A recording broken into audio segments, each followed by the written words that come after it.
I used to be a full-blown racist, thanks to my upbringing, but now that I've turned my life around and want to reconnect with my sister, she's demanding I go to therapy before I can even meet her kids. My older sister and I were raised by an extremely racist and violent single father in a very small, lily-white town after our mom died. I could name a plethora of crazy, untrue things I was taught by him, but that isn't really necessary for this story. Long story short, from a young age I inherited all of my dad's bad attributes, but my sister was always a sensitive, kind kid. Whereas I was constantly fighting and angry, she was into animals and very interested in stories, folklore, places, and people. Everyone said she got it from our mom. Though she was really my dad's pride and joy, her interest in people and things outside of our tiny world of drunken fighting, small town drama, and hatred was the beginning of her conflict with our dad. By the time my sister won a scholarship to college, she was constantly at odds with my dad. She couldn't wait to leave home. She did well in school, studied abroad, made new friends with people we grew up hating. She became different. Before college, she was the typical girl next door, popular with the guys for her looks and beloved by mostly everyone in our town for her kind demeanor. Typical small town, nice girl. Then the rumors started about her getting brainwashed in college and her name basically became a bad word. I hate to admit it, but I started to believe those things because even our dad said them.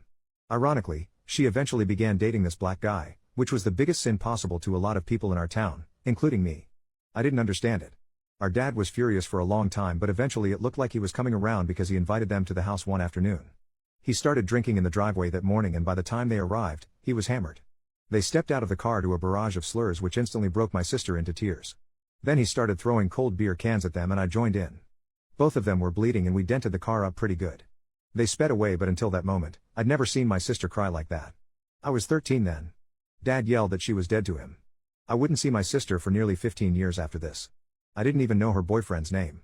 Our dad passed a few years ago, and the staggering lack of people who came to his funeral was a big wake-up call to me about the need to have loving people in your life.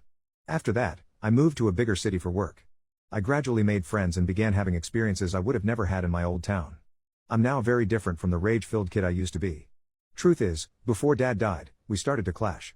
I drank and partied, so hard that I went to jail a few times. Partying was my escape.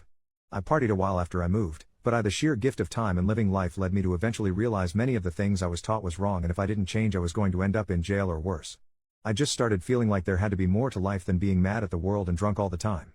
I joined a few volunteer groups, and the people I met helped me get sober and really made a big impact on changing my trajectory.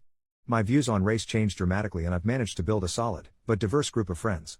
Despite that, the weight of having no family also set in. I missed my sister so much but was too ashamed to reach out. I found her on Facebook and watched her life from afar.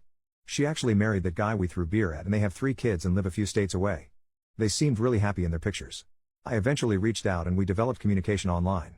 A few weeks in, I made the drive out of state and met her and her husband over dinner.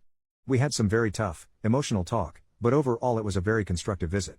I told them I wanted to be in their lives and even be an uncle to their kids. My sister then told me that I should hold off on all that for the moment. Given our upbringing and my history, she recommended I go to therapy or counseling before being introduced to her kids. She said they had worked hard to make sure their kids weren't exposed to the kind of adults we grew up with. I don't know why, but I took offense because she doesn't know what I've been through since my father died. I'm not that same hateful preteen. She doesn't know how I had to intentionally work hard and am still working hard to better myself.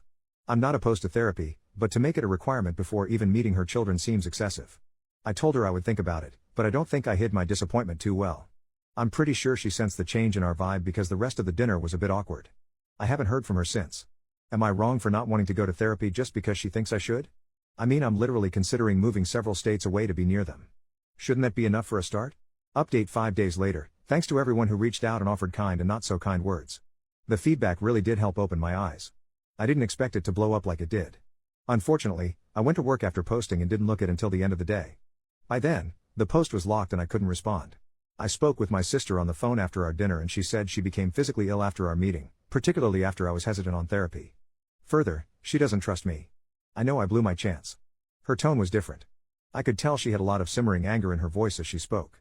She talked about a few really tough personal things I didn't know she went through with our dad and how she